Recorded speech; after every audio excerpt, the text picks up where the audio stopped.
Здравствуйте, друзья! В эфире Геоэнергетика Инфо. С вами Максим Радайкин и сегодняшний мой собеседник, главный редактор издания «Нефтекапитал» Владимир Бобылев. Здравствуйте! Здравствуйте, Максим. Зеленский согласился прекратить удары по российской энергетике в разговоре с Трампом, пишет Bloomberg.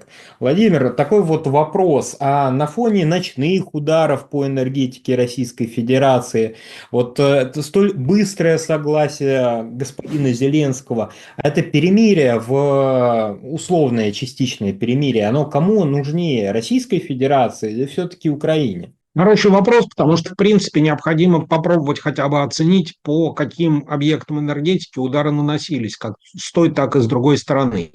По большому счету, сейчас, наверное, может быть, это нужнее и Зеленскому, потому что хотя бы с той точки зрения, что удары по газовому хозяйству Украины, которые наносились до этого, ну, в общем, они очень сильно подорвали ее состояние. Я напомню, что Российское Министерство обороны отчитывалось о том, что были нанесены удары, причем не единожды, по объектам энергетической инфраструктуры. Что в данном случае подразумевается? Ну, во-первых, наносились удары по крупным ПХГ, которые находятся на Украине. То есть, соответственно, повредить ПХГ достаточно сложно, хотя при известном старании, известном там тоннаже ракет это сделать можно.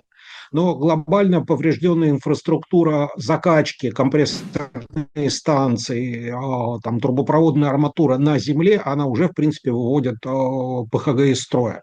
Плюс ко всему был нанесен ряд ударов по объектам газодобычи, а напомню, добыча на Украине, ну, не так, чтобы прямо, скажем, большая. Собственно, и до начала СВО она была не сильно великая, а, соответственно, после начала боевых действий, ну, она еще и подснизилась. То есть Украина в последнее время вынуждена закупать газ для того, чтобы снабжать себя саму, хотя, в общем, когда-то были такие времена, когда Украине собственного газа для собственного снабжения хватало.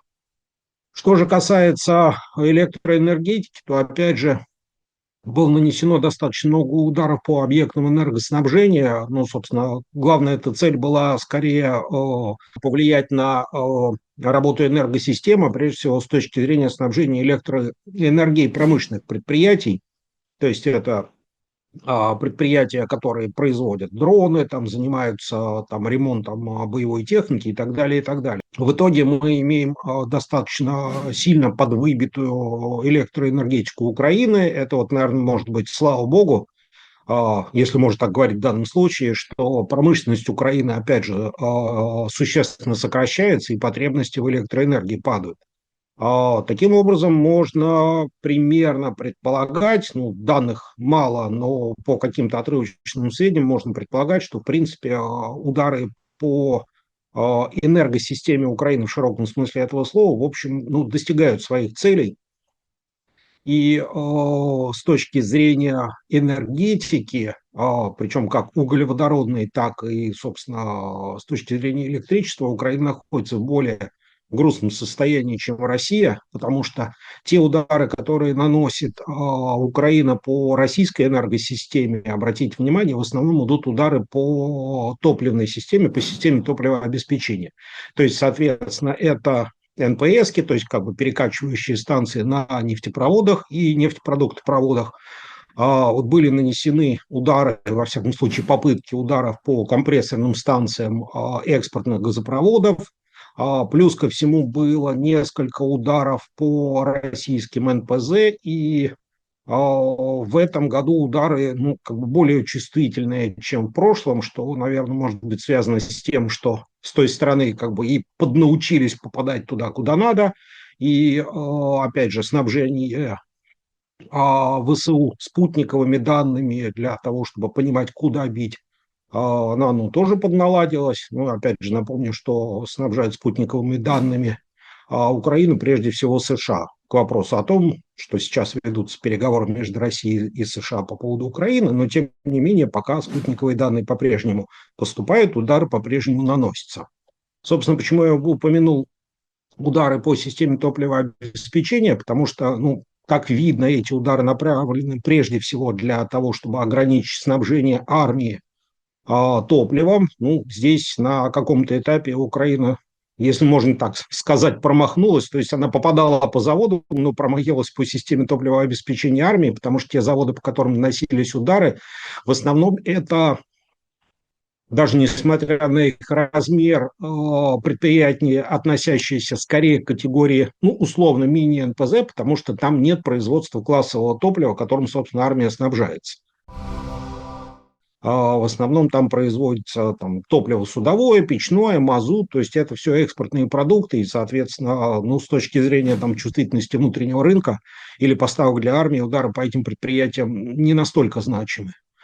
Скорее тут больше эффект имеют удары по нефтебазам, но опять же, как ну, мы видим по каким-то попадающимся в СМИ и в сети фоткам, видео и каким-то комментариям, из крупных ударов, ну, вот был прошлогодний удар по нефтебазе, которая выгорела полностью. То есть, собственно, с пожаром было трудно бороться, поэтому единственным способом остановить пожар оказалось дать выгореть нефтебазе целиком. В основном же сейчас попадают по резервуарам, то есть, скажем, сгорает резервуар, но остальные, тем не менее, остаются целыми, поэтому по ряду косвенных признаков оценить эти удары как болезненные можно, а как катастрофические, ну, даже с большой натяжкой нельзя.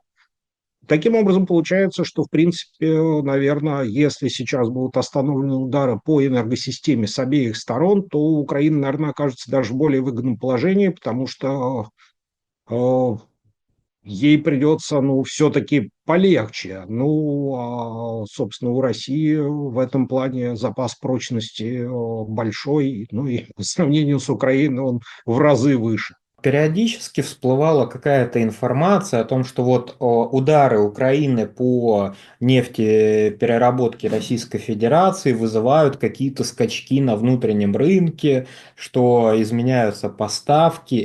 Эти удары, которые так ну, ярко смотрелись, эти пожары, вот эта вот паника в соцсетях, СМИ разгоняемая, а вообще они носили под собой какой-то существенный ущерб для нефтепереработки там? Сколько процентов нефтепереработки Россия от них потеряла? Дело в том, что оценивать в процентах достаточно сложно, потому что, во-первых, данные засекречены, то есть Минэнерго не предоставляет в открытом доступе данные ни по переработке, ни по объему выпуска нефтепродуктов, по типам и классам. Но, опять же, понимая, как работает российская система нефтепереработки, мы можем ну, с достаточно твердой уверенностью говорить о том, что удары неприятные, удары, повторюсь, болезненные, но не смертельные, потому что то, куда могут доставать украинские дроны, ну, кстати, тут возникает вопрос, все ли они прилетают с территории Украины. В основном это центральная, северо-западная часть, Южный Урал, а эти регионы насыщены мощностями по переработке достаточно плотно. То есть, да, в какой-то момент, сразу после удара, когда завод вынужден останавливать производство хотя бы с точки зрения безопасности для того, чтобы локализовать, потушить пожар, оценить масштабы, начать ремонтные работы, на этом этапе, ну, естественно, как бы этот завод из производственной цепочки выключается. Но, повторюсь, по объемам нефтепереработки, в принципе, центральные вот эти вот регионы России, они достаточно хорошо насыщены. Плюс ко всему есть, естественно, взаимодействие, которым управляют, в частности, Минэнерго.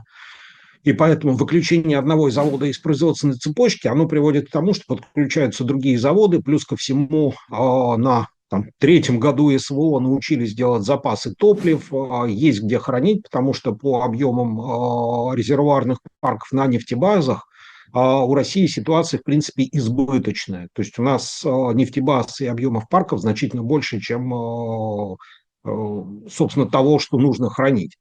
Поэтому есть где хранить, есть запасы, есть что производить. Плюс ко всему, Минэнерго оценивает ситуацию даже с учетом ремонтов НПЗ как стабильную. Я напомню, поэтому Минэнерго отменила запрет экспорта бензина, несмотря на то, что в ближайшее время мы ожидаем традиционный сезонный рост спроса на этот вид топлива. Но тем не менее Минэнерго отменяет экспорт, что означает, что в принципе как бы Минэнерго оценивает объем производства топлив и их запасы как более чем достаточные. В преддверии там разговора Путина и Трампа были такие вот достаточно жесткие требования, заявления со стороны Украины о том, что они готовы на безоговорочное прекращение огня в воздухе, на воде, противоракетной, то есть только оставить конфликт на земле, то есть окопную войну. А можно ли считать вот этот вот вид перемирия, ну, джентльменское соглашение не бить по энергетике стран, единственным вариантом, на который пошла Российская Федерация из всего возможного? Мы пока не знаем всех деталей переговоров, потому что, естественно, мы получаем информацию только пришедшую через сито, условно говоря, специалистов по внешней политике, по пиару и так далее. Поэтому что конкретно обсуждалось и до чего конкретно договорились обе стороны, мы не знаем. Но, в принципе, вот эти предложения означают, что, ну, во-первых, у Украины реально с энергетикой и с инфраструктурными вопросами достаточно все сложно. То есть они как бы надеются, что вот это перемирие и отсутствие ударов по энергосистеме как-то позволит им с какой-то более-менее уверенностью как-то двигаться дальше, уж в какую сторону это вопрос. Ну и плюс ко всему, с точки зрения объемов помощи, которые предоставляются Украине, вот как бы поставки, не поставки, мы вам ракеты дадим, не дадим. Плюс ко всему мы видим, что опять же повод как бы в формате фотофиксации там, в соцсетях и так далее. Тех фактов, когда российские беспилотники и ракеты проскакивают через систему ПВО и попадают куда надо, их становится все больше, они происходят все чаще. Что, в принципе, косвенно может означать, что запас ракет для систем ПВО у Украины ну, критически низкий. И, соответственно, они понимают, что если сейчас не договориться о перемирии, то, в общем, в плане этих ракетных обстрелов, то, конечно, процент того, что будет прилетать из России и попадать туда, куда нужно, будет значительно выше, чем раньше. Ну и таким образом, конечно, Украина пытается каким-то образом застраховаться от вот этих рисков, которые, в общем, достаточно велики. Владимир, большое спасибо за комментарий. Друзья, подписывайтесь на Владимира Бобылева и Нефти Капитал. Ссылка будет в описании и закрепленном комментарии. Там же будут реквизиты для желающих финансово поддержать наш ресурс, чтобы мы и дальше также бодро вещали на всех площадках без монетизации. Спасибо, до новых встреч. Спасибо.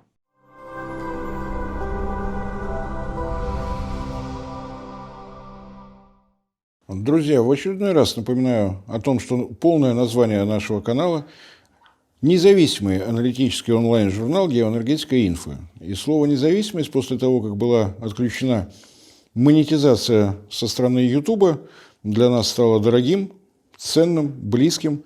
Для того, чтобы сохранять независимость, вы прекрасно понимаете, что в наше тревожное время необходимо прежде всего альтернатива, поиск спонсора, который будет задавать нашу новостную повестку, нашу, так скажем, стратегию и тактику, нам кажется не самым удобным. Поэтому напоминаю о том, что нас можно видеть прежде всего в нашем телеграм-канале, где мы стараемся сообщать все новости, касающиеся нашей работы, наших новых проектов. Вы нас можете видеть на портале ВКонтакте, вы нас можете видеть в Дзене, вы нас можете поддерживать за счет того, что у нас имеется страница на Sponsor.ru. Все это будет в описании под этим моим кратким вступлением с напоминанием о том, что если вы хотите, чтобы проект «Геоэнергетика Инфо» продолжал развиваться, нам необходима ваша помощь и поддержка. Большое спасибо за внимание.